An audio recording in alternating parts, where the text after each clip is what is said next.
Hello,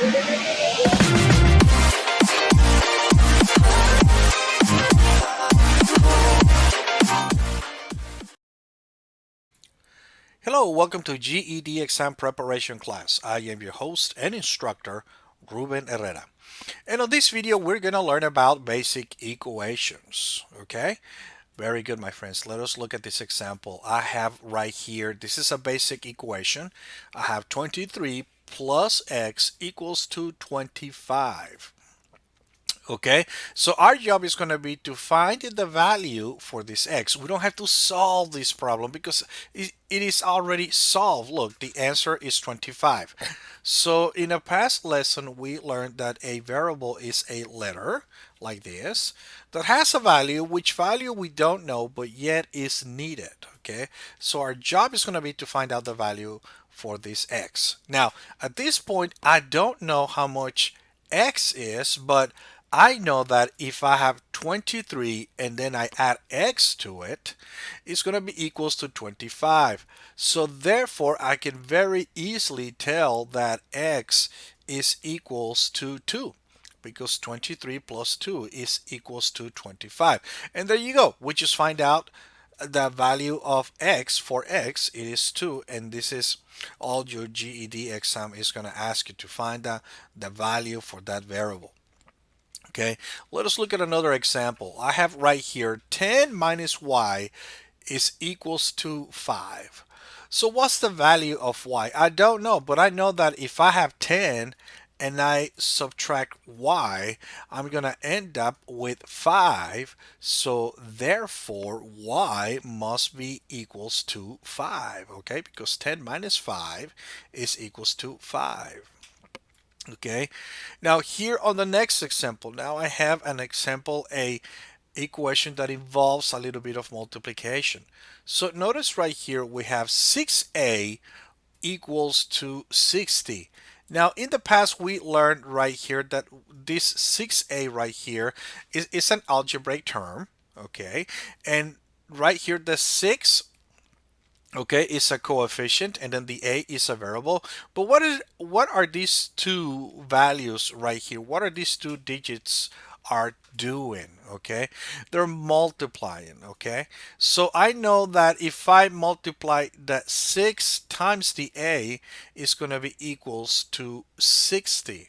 So therefore a must be equals to 10 because 6 times 10 is equals to 60. Very nice. Uh, excuse me. Let us look at our next example right here. Now, they might also give you the equation just a little bit backwards. Notice that right here I have the answer first and then I have the operation. But not to worry, my friends, it's the same thing. It's just on the opposite direction. So I have right here the 10 is equals to x plus 5. I don't know how much x is, but I know if I add 5 to it, it's going to be equals to 10. So therefore 10 must be equals to or is equals to 5. Very nice, my friends. Let us look now. Let us look at other examples right here. I have this one that looks like a fraction, but it's actually really a division. So remember, we need to find the value of x. So let me show you guys. Let me tell you guys a little trick that I use.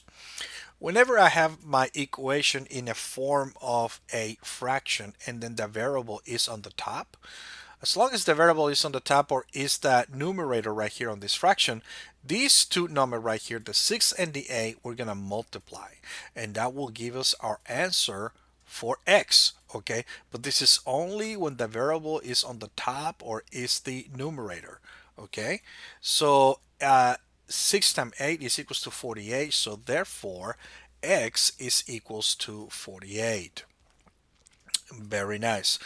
Let us look at this other example right here. Now notice I have the variable on the bottom is the denominator of this fraction, okay? So remember, my friends, when the variable is on the top, we multiply these two numbers. So therefore, when the opposite happens right here, when the variable is at the bottom, okay, what is the opposite of multiplication? Is division. Okay, so very nice. So whenever the variable is at the bottom of the fraction, these two numbers right here, we're going to divide. Okay, 12 divided by 3 is equals to 4, so therefore z is equals to 4. Okay, very nice. Let us look at one more example. And on this example right here, notice that now our result is negative. So we're just going to have to be a little bit more smart. We're going to have to apply what everyone loves to see, what everyone loves to do is the rules of the symbols. Okay, so we're still going to perform this operation the way we just learned. Whenever the variable is at the bottom, we're going to divide. So we're going to divide the 12 by the 3, okay, by the 3. And then if I divide the 12 by the 3, 12 divided by 3 is equals to 4. Okay, but why is it minus 4? Okay, as a result, z is equals to minus 4. That is because, remember, a right here, in order for me to get a negative number, like so, like this, a negative result, one of these two numbers right here, one of these two values needs to be negative.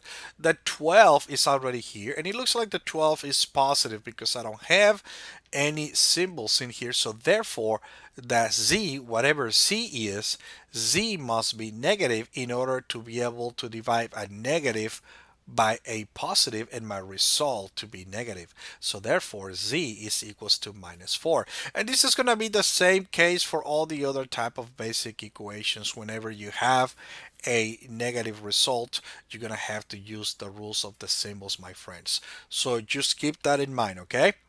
Thank you very much for being on this lesson, and I will see you guys in our next lesson, and have a great day. Bye bye.